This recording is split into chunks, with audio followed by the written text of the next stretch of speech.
Hello பிரைஸ்லாட், நல்லா இருக்கிறீங்களா? இந்த நாளில் கூட ஆண்டோடைய வசனத்தை நாம் தியானிக்க இருக்கிறோம். 111ஆம் சங்கீதத்தில் 9ஆம் வசனத்தை நாம் தியானிக்க இருக்கிறோம்.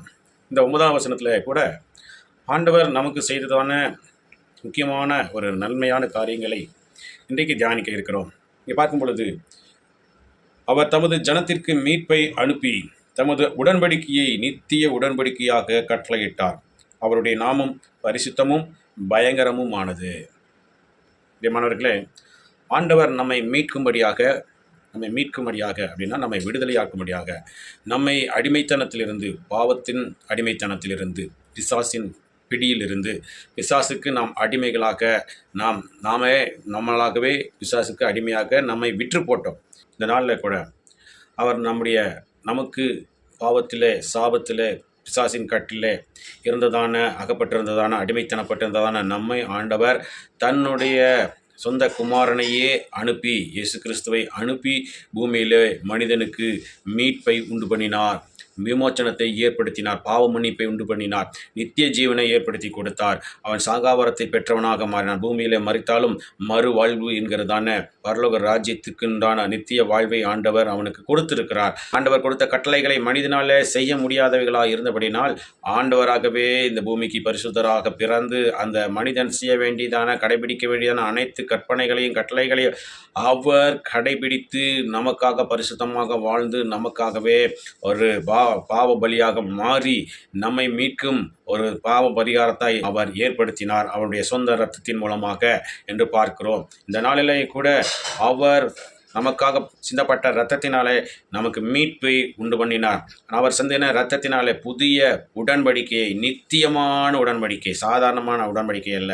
பார்க்கும்பொழுது நம்முடைய பூமி உள்ள வரைக்கும், உலகம் உள்ளவரை ஆண்டவர், நான் உன்னை கைவிட மாட்டேன், நான் உன்னை விட்டு விலக மாட்டேன், நீ எனக்குரியவன் என்கிற உடன்படிக்கையை ஆண்டவர் நம்ம ஒவ்வொருவருக்கு கொடுத்திருக்கிறார். ஆகவே நாம் என்ன செய்ய வேண்டும்? ஆண்டவருக்கு முன்பாக பயபக்தியாக இருக்கும்போது, ஆண்டவருக்கு உண்மை உத்தமமாய் வாழும்போது, கர்த்தருக்கு பயப்படுதலே ஞானத்தின் ஆரம்பம் என்று பார்க்கிறோம். அது மாத்திரமல்ல, அவர் கட்டளைகளின்படி, அதை கீழ்ப்படியவர்களுக்கு கட்டளைகளின்படி செய்கிற யாவருக்கும் நற்புத்தி உண்டு என்று சொல்கிறார். அவர் புகழ்ச்சி என்றைக்கும் நிற்கும் என்று அடுத்த வசனத்தில் சொல்லப்பட்டிருக்கிறது.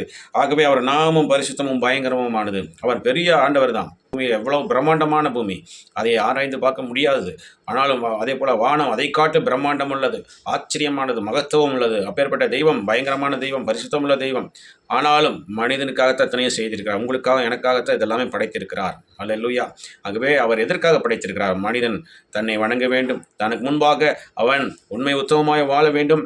அதே போல் நான் அவனுக்கு மீட்பை உண்டு பண்ணியிருக்கிறேன், என்னுடைய இரத்தத்தை சிந்தியிருக்கிறேன், அந்த இரத்தத்துக்கு அவன் மதிப்பு கொடுத்து அவன் பரிசுத்தமாய் வாழ வேண்டும், என்னுடைய உடன்படிக்கைக்கு அவன் பாத்திரமுள்ளவனாய் இருக்க வேண்டும் என்று சொல்லி ஆண்டவர் விரும்புகிறார். இப்படி கணவன் தன்னுடைய மனைவி தன்னோடு பண்ணின உடன்படிக்கையை மீறக்கூடாது என்று நினைக்கிறானோ, அதே போல் ஆண்டவரும் தன் மனிதனை பார்த்து சொல்கிறார், என்னுடைய உடன்படிக்கையை நீ காத்துக்கொள், அதை விட்டு மீறாதே, நீ பாவியாக மாறுகிறாய், பிசாசுக்கு நீ அடிமையாகி விடுகிறாய், அவனுடைய செய்கைகளுக்கு நீ இடங்கூடாதே என்றால், ஆண்டவருக்கு பயப்படுதலை விட்டு பிசாசுக்குன்றான காரியங்களை ஆண்டவருக்கு விரோதமான காரியங்களை செய்யும் போது பிசாசுக்கு அவனுடைய அடிமைகளாக மாறிவிடுகிறோம். ஆகவே ஆண்டவர் நம்ம பிசாசுகளை சிருஷ்டிக்கவில்லை, ஆண்டவருக்கு பிள்ளைகளாக இருக்கும்படியாக, ஆண்டவருடைய மனவாட்டியாக, ஆண்டவருடைய சொந்த பிள்ளையாக ஆண்டவர் மாற்றும்படியாகவே நம்மை சிருஷ்டித்திருக்கிறார், நமக்கு உடன்படிக்கை ஏற்படுத்தியிருக்கிறார், நமக்கு மீட்பை கொடுத்திருக்கிறார். ஆகவே அதை மதிக்க வேண்டும். அந்த உடன்படிக்கை காத்து நடக்கும்போது ஆண்டவர் நிச்சயமாக, நான் உனக்கு ஞானத்தை கொடுப்பேன், உனக்கு நற்புத்தியை கொடுப்பேன், நீ மூலமாக நான் புகழ்ச்சி அடைவேன் என்று ஆண்டவர் சொல்கிறார். இந்த நாளில் கூட ஆண்டவர் சொல்கிற வார்த்தையை நாம் நினைவு கூர்ந்து அவருடைய உடன்படிக்கைக்கு பாத்திரமுள்ள பிள்ளைகளாய் வாழ நம்மை ஒப்புக் கொடுப்போம். கர்த்தர் நம்மை பூமியில் இருக்கும்போதும் இருக்க வரைக்கும் ஆண்டவர் நம்மை கீர்த்தியும் புகழ்ச்சியுமாகவும் நம் மூலமாக மகிமையடைய ஆண்டவர் வல்லமுள்ள தேவனாக இருக்கிறார். ஆகவே விசுவாசிப்போம், ஆண்டவர் வார்த்தைக்கு, ஆண்டவருடைய கட்டளைக்கு கீழ்ப்படிந்து நடப்போம். கர்த்தர் நம்மை ஆசீர்வதிப்பாராக. பிரார்த்தனை செய்வோம். எங்கள் அன்பை நேசித்தான பரலோகத்தின் தந்தை, ஆசைப்பட்டுதான் இந்த நாளிலையும் நீ கொடுத்த வார்த்தைக்காக நன்றி செலுத்துகிறோம். இதனால் ஆண்டவரே, பாவிகளாக அடிமைத்தனத்தில் இருந்ததான, பிசாசுக்கு அடிமைப்பட்டு இருந்ததான எங்களுக்கு நீர் இயேசுவே, நீர் மீட்பராக எங்களை தேடி வந்து உங்களுடைய இரத்தத்தை சிந்தி எங்கள் மீட்பை உண்டு பண்ணினீர், புதிய உடன்படிக்கையை ஏற்படுத்தினீர். அது தலைமுறையாக இருக்கும் என்று பார்க்கிறோம். ஆண்டவரே, அந்த பூமி மாறினாலும், மலைகள் ஆண்டவரே பயந்து போனால், உங்களுடைய உடன்படிக்கை என்றென்றைக்கும் மாறாது, அது நிலை பெயராது என்று சொல்லியிருக்கீங்க ராஜா. உம்மோடு செய்து கொண்ட உடன்படிக்கையை நாங்கள் ஆண்டவரே கடைபிடிக்கிறவர்களாக, அதை விட்டு மீறாதவர்களாக, ஆண்டவர் பிசாசுக்கு இடம் கொடுக்காதவர்களாக எங்களை மாற்றுவீராக. இந்த நாளில் ஒவ்வொரு பிள்ளையுடைய வாழ்க்கை நீர் அற்புதத்தை செய்யுங்க, ஞானத்தை கொடுங்க, ஞாபகத்தை கொடுங்க ஆண்டவரே. அவர்கள் மூலமாக நீர் புகழ்ச்சி அடைவீராக. இந்த நாளில் நாங்கள் செய்கிற வேலைகள், தொழில்கள், படிப்புகள், ஊழியங்கள், போக்குவரத்துகள் எல்லாவற்றிலும் உடைய கரம் கூர்ந்து பிரேகத்தை செய்து ஒவ்வொரு லட்சிப்புக்குள்ளே வரத்தக்கதாக ஒவ்வொரு பிள்ளைகளுக்கு கிருபை வரணும் இந்த நாமத்தை பயன்படுத்துங்க. துதிக்கான மகிமையாமுக்கே செலுத்துகிறோம். எங்களுக்கு ஆபரேட் இயேசு கிறிஸ்துவின் நாமத்தின் மூலமாக கேட்டுக்கொள்கிறோம் எங்கள் ஜீவனுள்ள நல்ல பிதாவே. ஆமென், ஆமென். ஆண்டவர் நம்மோடு இருக்கிறார். கர்த்தர் நம்மோடு கூர்ந்து பெரிய காரியத்தை செய்ய அவர் வல்லமையுள்ள தேவனாக இருக்கிறார். கர்த்தர் நம்மை ஆசீர்வதிப்பாராக. ஆமென்.